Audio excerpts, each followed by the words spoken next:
If there's one thing we've learned about business and life, it's that people are the X factor. They constantly surprise us, both in amazing ways and not so much. We're Ben and Syya, and welcome to the Gnaw on This Business Bites podcast. This show is all about real life things we all deal with every day, how they relate to business, and how to make some sense out of our daily chaos. Welcome to the show.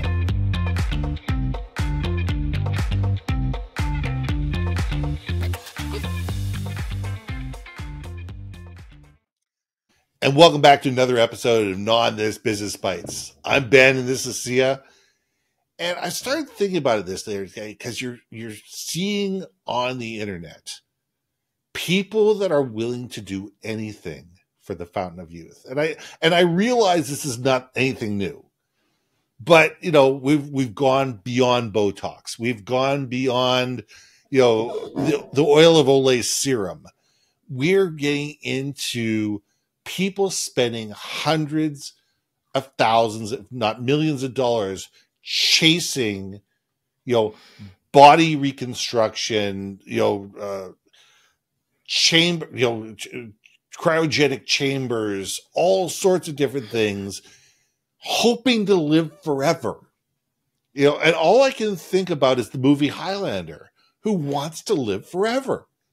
Like, do we truly and absolutely want to be a society that lives to 150 years, that lives to 200 years? Some people I know think this is incredible.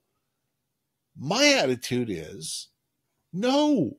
Like, I think it's an amazing thing that if we can live a century, if we can live with a healthy body, a healthy soul, and a healthy mind for a century and be able to enjoy grandkids, be able to watch the world evolve, be able to see incredible things change in the world.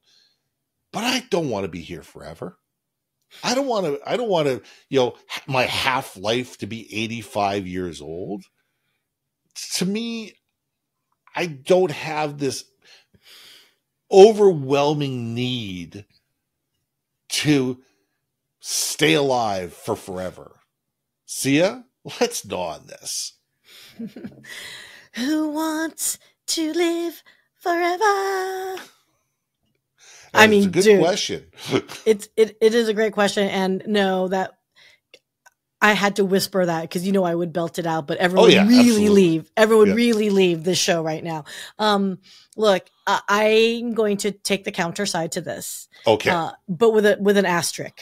Okay, there has to be an asterisk. There always is an asterisk. There always is. So I do want to live forever.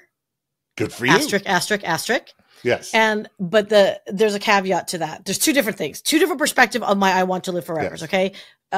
Number one for Syya is I want to live forever if I am physically well to live for that 160 plus years or whatever, how many years of existence. I don't want to live forever in a bed. Right. Oh no. Right. If you're tied to an oxygen mask and you know and a catheter tube, you know that's not a life. So so as long as I can actually live, experience life, and continue to grow and learn, I actually do see what an incredible gift to live longer. Right. I don't know if forever is a real thing because well here's a question I should have asked. If I can live forever, does that mean everybody else can live forever, or am I the only one living forever? That's the trick, because I remember the movie The Green Mile. You know, and his curse was that he kept living, and he outlived his wife, and he outlived his kids, and he outlived his grandkids. The Green Mile? Look it up. I've never seen it. Okay. Oh God, come on! Did he get executed? As much as you are a music buff, I'm a movie buff. Okay? Movie buff, okay. I'm the movie buff. It was with Tom Hanks, and it's an incredible movie. Look it up. I'm not going to give you anything, but the curse was that he outlived everybody that he loved. Mm-hmm. And to me would be the world's worst thing, is to all of a sudden outlive your kids or outlive your grandkids, you know, to outlive the people that were part of your world or were part of your zeitgeist. And all of a sudden, you know, you're just this being that it just continually lives in, and you don't know when that's going to end. You know, but on the other hand, if everybody lives forever, do we become a world of 20 or 50 billion people?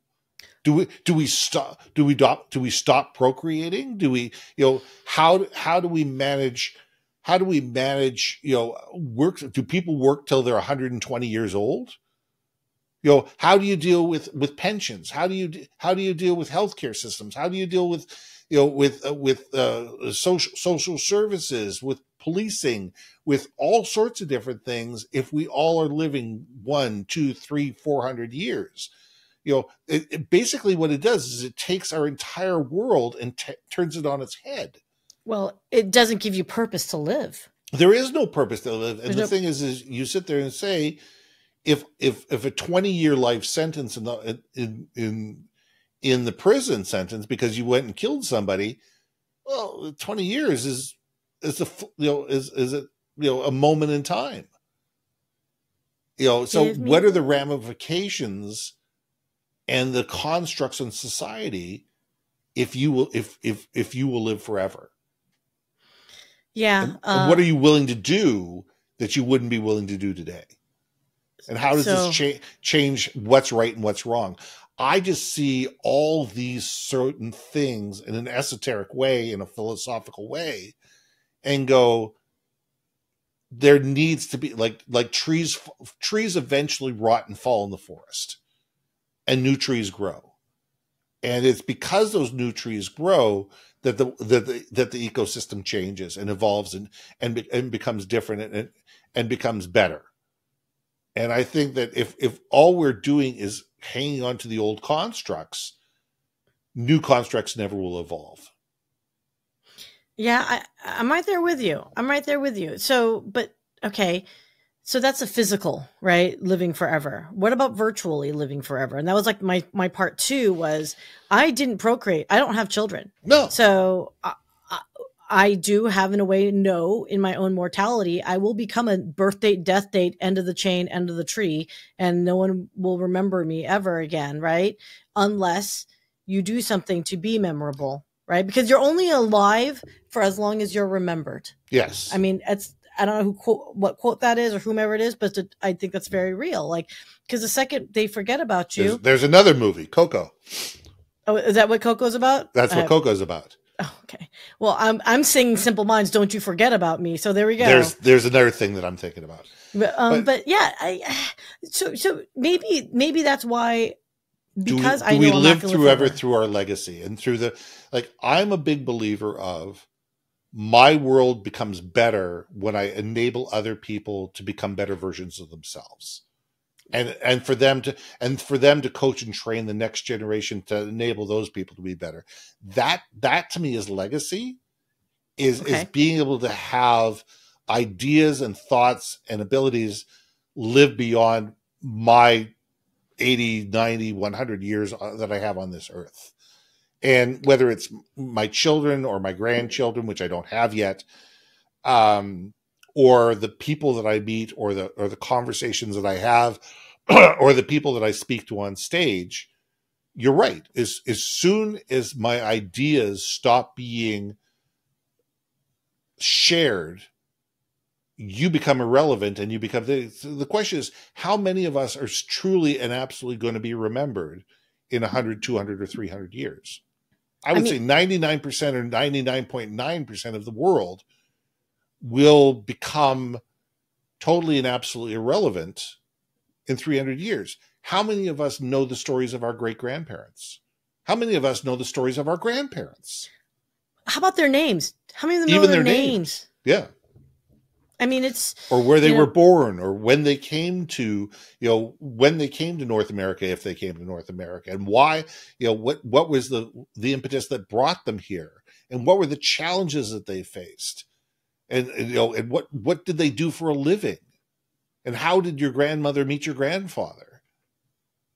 Most people don't know those stories. No. And before you know it, they'll all go away just like that, like in a blink of an eye. Yeah. I mean, so who wants to live forever? I think there's the physical aspect, and then there is, like you say, the legacy aspect.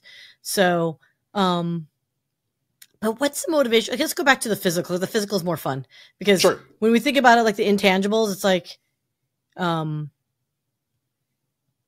I think that could be its own topic on its own. Is what is your legacy, right? So that's a new topic we should talk about. Is what would your obituary say? No, legit. Oh, that'd be really interesting. Okay, going back to Highlander. Here lies Ben. He drove everybody everywhere, and sometimes crazy.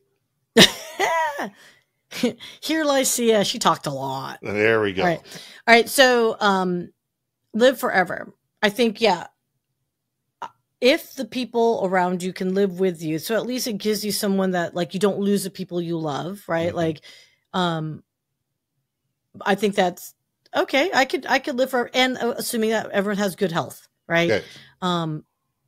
But okay, let's assume we all have good health, that everyone can choose if they want to depart this mortal coil or not, but at least all your loved ones that, they're not dying and you're alone by yourself and having to regenerate relationships, right? These people are with you. Or we all regenerate into some, our consciousness is streamed into some database somewhere. Okay, that's Westworld. Or you could think of Kurt Vonnegut, where it is your consciousness gets moved into a younger body. Yes. So there's all these esoteric thought processes beyond that. Jeez Louise. Okay, let's go back to the Kurt Vonnegut, and I totally forgot what the book. So basically, the basis of it is you get older, and then you go into you have your choice. I don't know what his deal was. Howard Johnson's like it wasn't Slaughterhouse 5, was it? Is it Slaughterhouse 5? I can't remember. Somebody fact check on me like that. That's the only book I'm thinking of off the top of my head.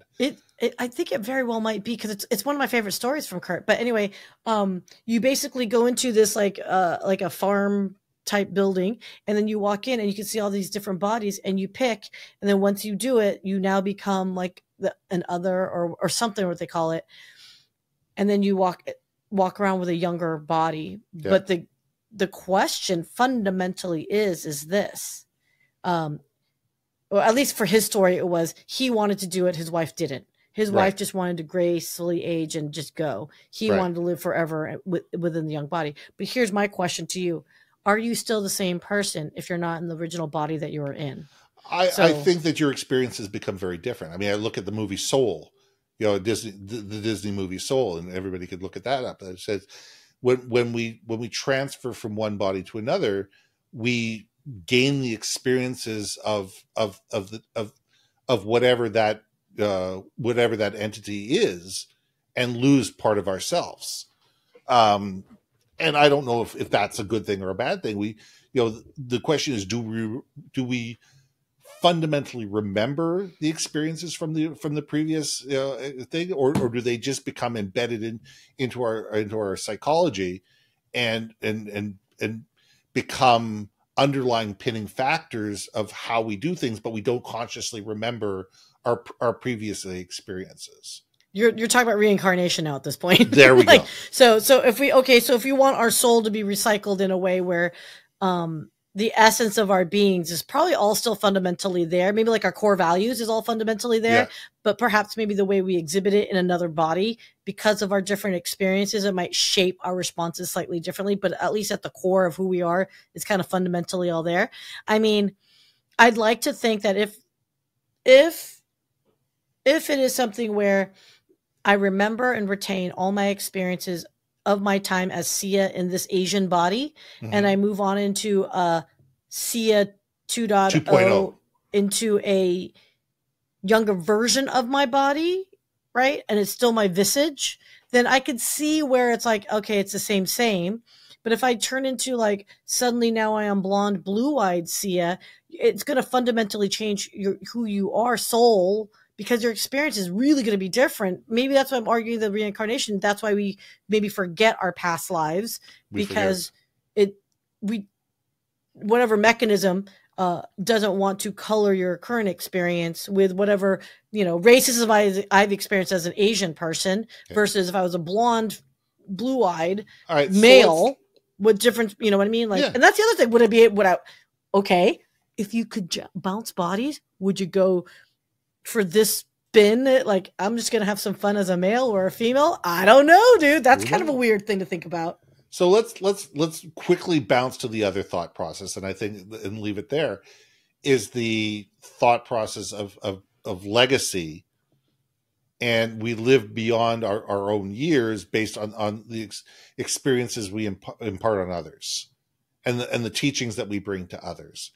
And to me, that to me is the more practical and more realistic way of creating a legacy. Sure. Is to sit there and say, how do we go beyond our own selfish needs and enable others to become better versions of themselves? How do we bring the best angels out in others? And how do we allow others to learn from the good, the bad, and the ugly that has been part of our lives, and the lessons that we've learned from all of them? And I think those of us who consciously go there, whether it's with our own family or with, university students, or mentor people in school, mentor people in work, wherever we do it, and we sit there and say, how do I become a vessel, and how do I become someone that enables other people to live better, richer lives? I think we create a legacy that will make the world a better place and live far beyond our time our mortal time on this planet. Oh, I love it. We could keep. I know this is another topic, audience. I know everyone's really feverishly, and I apologize, guys. But I think that's a great place for us to stop on here because, hey, shout out, Sincera Earl. Oh shoot, Sincera Earl. Okay, we can't go all four names here. No, it's Sincera. I forgot your last name, Sincera. I am so sorry. Okay, that's fine. He probably might not want the shout out anyway. But Sincera, thank you for the inspired topic for us. Community, keep throwing us ideas of what you want to hear. And by the way, like and subscribe, you guys. We don't promote on YouTube, but it's kind of, I'm not going to lie, we really need to start pushing YouTube to, I think we've got 3 followers on YouTube. Could we get some followers on YouTube as well as LinkedIn, guys? We really appreciate it. It really helps us. Absolutely. So let's leave it there. I'm Ben. And I'm Syya. And we'll see you soon. Hey. Thanks for listening to another episode of Gnaw on This, Business Bites. If you liked what you heard, we most humbly ask that you like, share, and hit that subscribe button. And if you want to communicate more effectively within your organization, contact Ben at yourbrandmarketing.com or me at brilliantbeammedia.com. We can help you build your community, brand awareness, and personality through digital content and podcasting. We cannot wait to hear from you. So see you next week for another episode of Gnaw on This, Business Bites.